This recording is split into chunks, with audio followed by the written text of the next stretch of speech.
말씀은 느헤미야와 그 이스라엘 백성들이 성벽을 건축하고 예배하고 집회를 하고 하나님 말씀으로 변화를 받아서 자신들이 어떤 일을 하겠다고 하는 그런 다짐을 하는 그런 모습을 보게 됩니다. 교회 나와서 말씀을 듣고 우리 남녀노소 마찬가지입니다. 학생들도 마찬가지죠. 교회 나와서 예배하고 말씀을 듣고 찬양하면은 반드시 변화가 있어야 돼요. 변화가 없으면 안 되는 것이죠. 남녀가 이제 결혼을 했습니다. 결혼해가지고 아기를 갖게 됐어요. 그러면은 엄마 뱃속에서 계속 아이는 성장할 거고 엄마의 외모는 변할 수밖에 없어요. 배가 점점 나올 수밖에 없고 몸의 체온도 올라가고 때로는 아이가 발로 차면은 그냥 느끼기도 하고 마치 제가 임신했던 것처럼 얘기하는데 저는 그런 본 적은 없지만은 그런 건 변화가 있어야 되는 거죠. 변화가 없으면 어떻게 됐어? 애가 왜 안 움직이지? 병원에 가봐야 되겠네. 어떤 문제가 있나? 이렇게 걱정하는 거죠. 생명이 잉태하면 반드시 변화가 있게 되어 있습니다. 이거는 다 우리 아이들도 학생들도 마찬가지입니다. 예배를 드렸음에도 불구하고 말씀을 읽었음에도 불구하고 찬송을 했음에도 불구하고 몇 년 동안 예수를 잘 믿었음에도 불구하고 내 삶에 변화가 없다고 한다면 내 안에 생명이 아직 싹 트고 있지 못하는 거예요. 씨는 있겠죠. 예수를 믿었으니까 하나님 믿으니까 내 안에 생명이 씨앗이 있을 거예요. 근데 그 씨앗이 싹이 트여야 되는데 싹이 못 트는 거예요. 왜 싹이 못 트겠어요? 가시덤불이 가렸거나 그죠? 돌밭에 있거나 즉 내 믿음이 온전하게 하나님께 드리지 못하니까 싹이 안 트는 거예요. 싹이 안 트니까 외부로 나타나지 않죠. 싹이 안 트니까 겉에서 다른 사람이 볼 수가 없어요. 그러니까 예수를 믿었음에도 불구하고 항상 죽을 상이고 예수를 예배라는 게 얼마나 은혜스러운 거예요. 예배라는 것은 우리가 감히 상상할 수 없는 아름다운 그런 행사거든요. 하나님을 만났음에도 불구하고 아니 대통령 만나고 나도 입꼬리가 찢어지는데 만나기 어렵잖아요. 그죠? 시장과 만나서 차 한잔 마셔도 그냥 기분이 좋은데 하다못해 만물을 창조하신 하나님을 만나는 예배를 하나님을 찬양하는 예배를 하고 난 다음에도 우리의 모습이 전혀 변하지 않는다 한다면 깊이 생각해 봐야 되는 겁니다. 이거는 신앙을 오래 했고 신앙생활을 오래 했고 이것은 전혀 문제가 되지 않습니다. 내가 하나님을 만났냐 만나지 않았냐 중요한 거예요. 한 번 예배드렸어도 예수님을 만나고 하나님을 만났으면 내 삶에 변화가 있는 거예요. 입꼬리가 찢어져가지고 기분이 좋아지고 뭔가 변화가 없는 것 같은데 기분이 굉장히 좋아지고 그런 거죠. 마음이 편안해지고 뭔가 다 할 수 있을 것 같고 세상한 거를 심리적으로 어떻게 긍정적인 생각을 가졌다고 얘기할 수 있겠지만은 예수 믿는 사람들은 그렇게 해석하면 안 됩니다. 예수 믿는 사람들은 내가 기뻐할 조건, 내가 즐거워할 조건, 내가 평안할 조건이 나에게 하나도 없지만은 뭔가 내가 평안과 기쁨과 즐거움이 있어요. 이거 하나님께서 나에게 주셔서 내 영이 내 안에서 살아서 나를 이렇게 만드는 거예요. 이게 생명이 외부로 표현되는 거예요. 예수를 믿었음에도 불구하고 찬양하고 기도했음에도 불구하고 내 모습에서 인자한 모습이 안 나타나고 성령이 7가지 9가지 열매지 않습니까? 그 성령의 사랑도 없고 온유도 없고 오래참도 없고 절제도 없고 이 모든 것이 내 속에서 나타나지 않는다고 한다면 내 주변에 있는 사람이 나의 모습을 보면서 사랑도 못 느끼고 절제도 못 느끼고 온유함도 못 느끼고 오래참도 못 느끼고 이 모든 못 느낀다고 한다면 내 안에 있는 이 말씀의 씨앗은 아직 자라지 못하겠다 한다는 거예요. 여러분 그걸 꼭 기억하셔야 돼요. 학생들도 마찬가지예요. 초등학교 다니든 중학교 다니든 대학교 다니든 마찬가지예요. 우리가 중요한 것은 하나님의 말씀이 내 안에서 살아서 운동력이 있어야 돼요. 그래서 나를 변화시키고. 저는 어릴 때 전수사 때 그런 기도를 했습니다. 하나님, 제가 세상을 변화시키기 원합니다. 그래서 많이 상상을 했어요. 외국에 가서 아이들에게 청소년들에게 말씀을 전해서 그런 꿈을 많이 꿨습니다. 나중에 런던의 웨스트민스터 그런 성당 옆에 있는 묘지에 있는 한 글귀가 어떤 글귀가 있다고 제가 본 건 아니에요. 그 글귀가 있는 것을 어떤 책에 써놨어요. 그 책의 글귀를 보고 제가 많은 그런 생각을 하게 됐습니다. 뭐라고 써있었냐면은 제가 가서 보지는 못했는데 그 보고 오신 분이 이제 책을 썼는데 그 책에 이렇게 써있어요. 그 어느 신부의 고백인 것 같아요. 그 묘비에 써 있는데 내가 어릴 때는 세상을 변화시킬 줄 알았습니다. 그 다음에 나는 민족을 변화시킬 줄 알았고 그다음에 우리 가족을 변화시킬 줄 알았고 내 친구를 변화시킬 줄 알았습니다. 그런데 죽음을 앞둔 이 순간 나는 내 자신도 변화시키지 못했습니다. 이런 그렇게 당한다는 거예요. 세상을 변화시키기 전에, 세상이 뭔가 일을 하기 전에 내가 변화되는 게 우선이겠죠. 내가 말씀으로 변화되지 않으면은, 내가 말씀으로 하는 게 나아가지 않으면은 내가 변화가 안 되는 것뿐만 아니라 내가 누군가를 변화시킬 수도 없습니다. 이런 사람들이 있습니다. 저 사람 보니까 예수 믿고 싶어. 저 사람 보니까 교회 다니고 싶어. 이런 사람 있는가 하면 나 저 사람 때문에 교회 가기 싫어. 예수 믿는 사람과 믿지 않는 사람이, 새벽교회 교인과 예수 믿지 않는 사람의 차이가 단지 그냥 찬송가 몇 곡 부르는 것 차이라고 한다면 얼마나 서글픕니까? 성경책 들고 그냥 왔다 갔다 하는 거, 주일날 놀러 가지 않고 그냥 교회 가는 거, 그래 너 주일날 교회 가니까 너 나와 다른 것 같다, 이 정도의 차이만 있다고 한다면은 얼마나 안타깝습니까? 얼마나 슬픈 일입니까? 우리는 그 정도의 차이를 위해서 예수 믿는 게 아니거든요. 말씀이 들어와서 살아서 운동력이 있어서 여러분의 삶을 통해서 여러분 스스로가 변화되기도 하고, 말씀을 통해서 그 변화되는 그 생명이 나타나는 그런 모습을 통해서 여러분 주위에 있는 사람, 가족들, 학교에서 친구들, 직장에서 동료들, 사업 중에서 만나는 사람들, 또 더 크게는 좀 더 크게 보면 동부천의 사람들, 대한민국의 사람들, 좀 더 넓게 들면 아시아, 그 다음에 온 지구, 눈을 들어서 각기 하나님께 주신 믿음을 가지고 바라볼 수 있겠죠. 그런 사람들을 변화시키며 나가는 여러분들 되고, 저 되고, 또 새벽교회가 될 수 있기를 주님의 이름으로 축원을 드립니다. 이 32절부터 말씀을 보게 되면요, 이 제단을 어떻게 관리할 건지, 성전을 어떻게 관리할 건지에 대해서 얘기하는 것을 볼 수가 있습니다. 말씀을 먼저 드린 이유는 말씀을 통해서 우리가 새롭게 될 때 이런 일들 할 수 있다 한다는 것이죠. 그리고 오늘 나온 내용이 청년 학생들 잘 모르겠지만 이 앞쪽 부분에 어떤 일들이 있었냐면은, 이스라엘 백성들이 하나님의 말씀을 제대로 지키지 못했기 때문에 자기들에게 어려움이 있다라고 솔루션을 찾았어요. 이렇게 그래서 그걸 찾았습니다. 해결 방법을 찾았어요. 회개해야 된다, 이런 솔루션을 찾은 거예요. 그래서 회개하기 시작했습니다. 자신의 회개뿐만 아니라 조상들까지 회개한 거. 즉 회개가 왜 회개하게 됐냐면은, 내가 누구한테 맞아서 인생이 힘들어서 내가 정말 사업이 잘 안 돼서 이렇게 회개한 게 아니라 성경 말씀을 보니까 회개할 제목들이 떠오른 거예요. 성경 말씀을 읽고 나가니까 내 신앙이 가짜였네. 성경 말씀을 읽어보니까는 내가 예배하는 게 정말 가짜였네. 진짜 예배가 아니었네. 왜 이렇게 이런 것들이 생각이 났던 거죠. 그래서 말씀을 기준으로 삼아서 그들이 회개하기 시작했어요. 회개하고 난 다음에 예배하고 부흥했고 하루에 3시간씩 6시간씩 성경만 읽었어요. 이렇게 설교한 것이 아니라 성경 그냥 읽어나갔다고요. 그것도 서서. 성경 읽어나가다 보니까는 너무나 하나님 말씀을 해야 되니까는 거기서 울면서 기도하고, 너무나 많이 회개하고 오니까 제사장들이 쫓아다니면서 이제 좀 그만 좀 울어, 이렇게 됐다. 너무나 회개를 너무 크게 하니까 막 엉엉 울고 그러니까는 제사장들이 쫓아다니면서 이제 그만 울어라. 이제 회개할 때는 회개하지만 우리가 또 하나님 기뻐할 때 기뻐해야 되니까 지금은 거룩한 성일이다. 이제 그 일주일에 그 집회 중에서 하루가 성일이었거든요. 그러니까 이때는 기뻐해야 되는 날이니까 기뻐해라, 울지 말라, 달리면서 울지 말라 그랬다고요. 저도 그랬으면 좋겠어요. 막 무릎 꿇고 기도하면은, 장로님, 권사님, 집사님 이제 갈 시간인데 그만 가셔야죠. 그만 좀 기도하세요.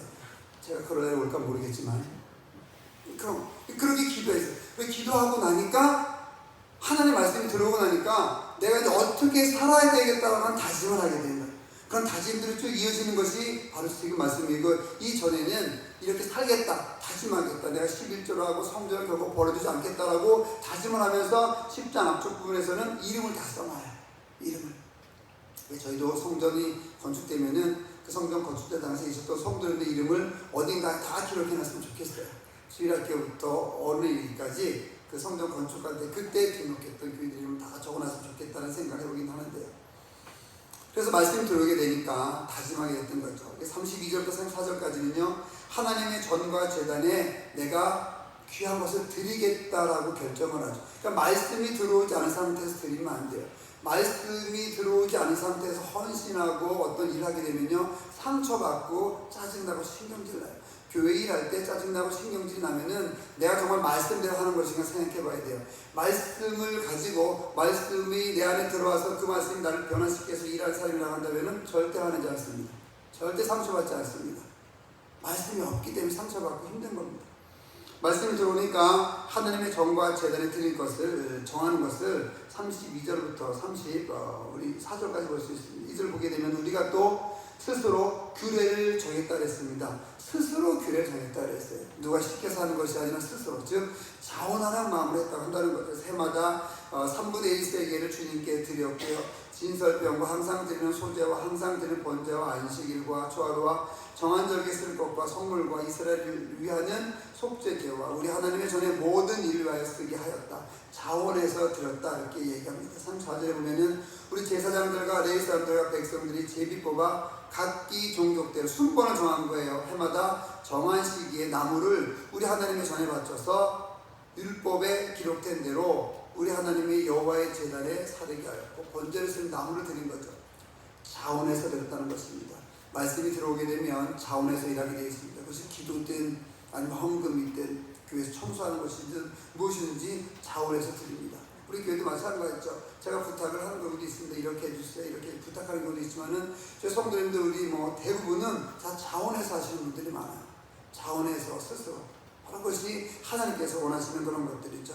여러분 우리 직장에서 일하든 사업장에서 일하든 무엇을 하든지 간에 교회에서 일하든지 간에 자원하는 마음으로 할 수 있는 여러분 되시기를 주님의 이름으로 축원을 드립니다. 물론 억지로도 해야죠. 구레네 시몬은 억지로 십자가를 졌지만 그럴 경우에 억지로 십자가를 졌어도 하나님이 일했기 때문에 큰 복을 받았죠. 그런데 가능하면 믿는 사람들은 자원해서 일하는 것을 하나님께서는 좋아하십니다. 여러분 우리가 믿음과 신앙생활 나갈 때 자원해서 나갈 수 있는 여러분 되시길 바라고요. 우리 청년들도 학생도 마찬가지입니다. 학교에서 공부할 때 이거 직장을 잡겠죠. 직장에서도 자원해서 일할 수 있는 여러분 되시길 바랍니다. 8시간 일한다 그러면은 8시간 일하고 월급을 내서 일하는 건 참, 월급을 위해서 일하는 사람들은 불쌍합니다. 우리는 월급을 위해서 일하는 것이 아니거든요. 돈을 위해서 일하는 것이 아니라 하나님의 일을 위해서 일하는 것이기 때문에 저는 처음 직장 생활할 때 제 근무 시간이 8시간이면은 8시간을 끝낸 적 없는 것 같아요. 제가 학교에 있을 때도 제 근무 시간이 8시간이었으면은 실제로 일한 시간은 10시간, 12시간씩 일했어요.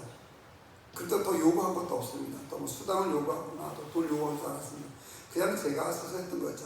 결국 그런 모든 것들이 다 축적이 돼가지고 하나님께서 저에게 아마 큰 복을 그때그때마다 주시는 것 같습니다. 저는 그걸 확신을 합니다.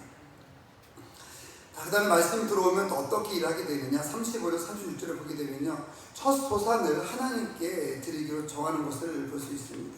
35절 보면 해마다 우리 토지 소산의 만물과 각종 과목의 첫 열매를 여호와의 전에 드리기로 하였고 36절에 또 우리의 맏아들들과 가축의 처음 난 것과 소와 양의 처음 난 것을 율법에 기록된 대로 우리 하나님의 전으로 가져다가 우리 하나님의 전에 섬기는 제사장들에게 주고 말씀이 들어오게 되고 말씀을 거듭나게 되니까 이들은 하나님께 첫 소산을 드리기로 합니다. 즉 여기서는 앞부분에서는 자원해서 드렸지만 여기서는 율법을 그대로 지키겠다고 다짐을 합니다. 즉 율법은 성경 말씀입니다. 성경 66권에 있는 성경의 말씀을 그대로 지키겠다라고 다짐을 합니다. 하나님 말씀이 들어왔음에도 불구하고 우리가 예배했음에도 불구하고 찬송했음에도 불구하고 기도했음에도 불구하고 우리가 성경을 그대로 지키겠다라고 다짐하지 않으면은 처음에 말씀드린 것처럼 아직 싹이 트지 않았습니다. 아직 싹이 트지 않았고 열매 맺으려면 좀 멀었다고 한다는 것이죠. 여러분 성경 말씀을 그대로 지키시기 바랍니다. 66권을 그대로 지키는 여러분들 되시기를 주님의 이름으로 축원을 드립니다. 좀 더 일찍 지키면 더 많은 복을 받겠죠. 여러분의 젊은 우리 학생들, 청년들, 어른들께 물어보시기 바랍니다. 아마 그렇게 할 겁니다. 내가 지금 너희 나이 또래라면은 내가 하나님 더 일찍 섬겼을 거야. 내가 너희 또래라 한다면 내가 좀 하나님 섬기는 일에 더욱더 열심히 했을 거야. 아마 100이면 100 다 그렇게 말씀해 주실 거예요. 그럼 어릴 때, 젊을 때 하나님을 믿게 된 것을 복으로 생각하시고 정말 이 세상에서 어떤 것과 비교할 수 없는 복으로 생각하시고 성경 말씀 그대로 율법을 그대로 1.1획도 변함이 없는 그 하나님 말씀을 그대로 지키며 나아가는 여러분들 되시기를 주님의 이름으로 축원을 드립니다. 그렇게 지키며 나갈 때 11조를 드리고 첫째 것을 드리고 첫 월급을 드리고 이렇게 나갈 때 이 의미는 뭐냐면 내 모든 주권이 하나님께 있다라고 하는 뜻이에요.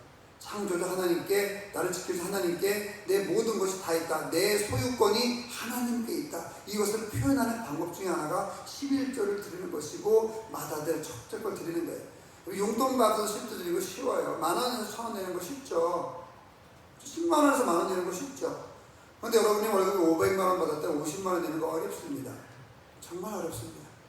더군다나 사업을 해가지고 한 달에 1,000만 원 받았을 때 100만 원 내는 거 만만치 않습니다. 어렵습니다. 어릴 때부터 훈련하셔야 돼요. 용돈 1,000원 받았을 때 100원 내야 되고요. 10,000원 받았을 때 1,000원 내야 되고, 제가 계산 잘하고 있는 거죠. 1,000원 받았을 때 100원 내야 되고, 이 어릴 때부터 시집전에 습관이 들여야 돼요. 세뱃돈 받으면 11조네요. 용돈만 11조네요. 그것이 누적되고 잘 쌓여져야지 여름 나중에 10억 벌었을 때 1억 드릴 수 있어요. 그거 훈련 안 됐으면 절대 못 드립니다. 드린다는 건 내 소유권이, 내 생사, 화복, 어려운 말이네. 나의 살고 죽고 복이 있고 잘 살고 즐겁고 기쁘게 하는 이 모든 것들이 다 하나님의 주권 안에 있다. 하나님께서 함께 해주고 이것에 대해서 인정한다는 것이죠. 말씀이 들어오면 드리게 되어 있습니다. 말씀이 들어오면 귀한 것을 인생 전체를 하나님께 드리게 되어 있습니다. 그렇게 인간적인 욕심으로 드리는 것이 아니라 하나님께서 기뻐하시는 것으로 드릴 수 있는 삶을 사는 여러분 되시기를 주님의 이름으로 축원합니다. 마지막 37절부터 39절 말씀을 보게 되면 하나님 말씀이 들어오게 되면요, 또 하나님 성전을 그냥 내주지 않는다는 것을 볼 수 있습니다. 이 포로로 잡혀갔다 돌아와서 예배드리는 장면인데 이스라엘 백성들이 바벨론 포로에서 돌아와서 예배드리는 것입니다.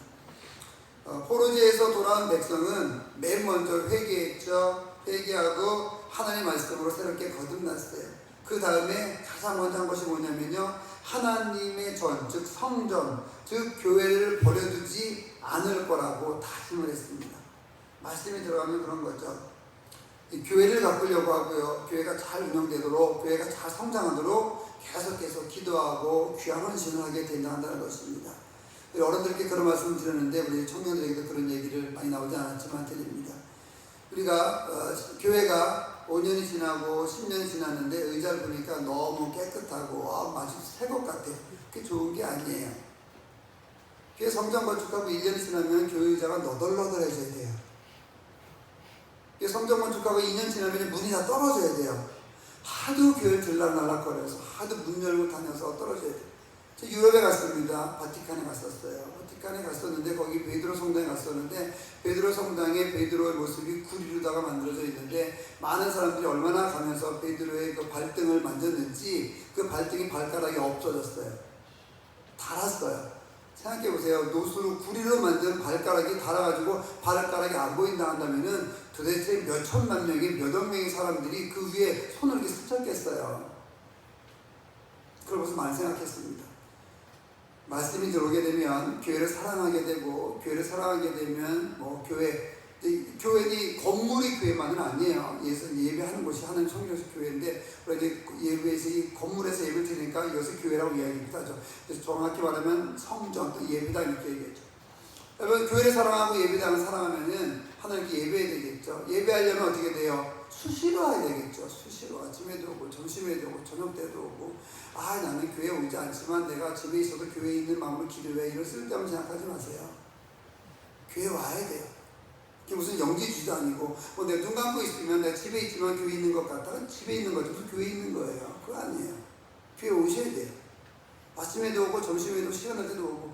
그래서 성전 건축되면 2년 만에 문이 떨어졌으면 좋겠어요. 의자가 너덜너덜해져가지고 그냥 빨리 성도님들이 스캔 나왔으면 좋겠어요. 목사님 이거 천가해야죠.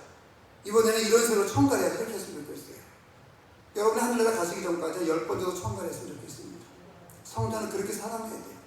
그렇게 너무나 닦아가지고 바닥이 안 보일 만큼, 대리석으로 깔았으면은 하도 그걸 다녀서 대리석이 파일 만큼 그렇게 걸어 다녀야 되죠. 10년이 지나도 성전이 깨끗해요? 잘 생각해 보시기 바랍니다. 말씀이 들어오면 교회를 사랑하게 돼 있고 성전을 사랑하게 돼 있어요. 우리 어른들도 마찬가지고 장년부도 마찬가지고 우리 청년들도 마찬가지고요. 학생들도 마찬가지입니다. 교회를 사랑하고 성전을 사랑하는, 그래서 하나님의 사랑을 정말 듬뿍 받는 그런 삶을 평생도록 살아가게 되기를 주님의 이름으로 축원을 드립니다. 기도하겠습니다. 하나님 감사합니다. 주의 은혜를 함께 해주심을 주님 감사를 드립니다. 말씀이 우리 가운데 들어와서, 우리 성도들 가운데 들어와서 싹이 트기를 원합니다. 살아서 운동력이 있는 힘으로 아버지의 능력으로 나타나기 원합니다. 그래서 우리 성도님들이, 아버지 우리 학생들이, 우리 청년들이 변화가 되고 그 변화된 모습이 외적으로 나타나서 다른 사람들에게 예수님을 전하고 아버지 예수님을 믿고 싶게 하는 그런 행동과 언어와 말을 가지고 살아갈 수 있게 되기 원합니다. 주님 함께 하시옵소서. 하나님의 말씀이 우리 교회에 들어와서 하나님의 말씀이 우리 성도님들의, 우리 남녀노소, 우리 모든 교인들의 삶에 들어와서 싹이 트고 열매가 맺을 수 있게 되기 원합니다. 주여 함께 하시고 인도하여 주시옵소서. 이렇게 하나님 아버지 한 달 동안 마지막까지 새벽 예배로, 특별 새벽 기도회로 나가게 해주시니 감사합니다. 참여한 모든 성도님들, 또 오늘 나와서 예배한 모든 성도님들에게, 교인들에게, 귀한 영혼들에게 아버지 복의 복을 더하시옵고 지경을 넓혀주시며 주님의 강한 손을 지켜주시옵고 환난을 벗어나 근심이 없도록 언제나 주님께서 평생토록 영원토록 자자손손 후대까지 천대까지 만대까지 함께하여 주시옵소서. 예수님의 이름으로 기도드립니다. 주기도문 합니다. 하늘에 계신 우리 아버지, 아버지의 이름을 거룩하게 하시며 아버지의 나라가 오게 하시며 아버지의 뜻이 하늘에서와 같이 땅에서도 이루어지게 하소서. 오늘 우리에게 일용할 양식을 주시고 우리가 우리에게 잘못한 사람을 용서해 준 것 같이 우리 죄를 용서해 주시고 우리를 시험에 빠지지 않게 하시고 악에서 구하소서. 나라와 권능과 영광이 영원히 아버지의 것입니다. 아멘. 감사합니다. 말씀드린 대로 밑에 오비에 빵이 있으니까는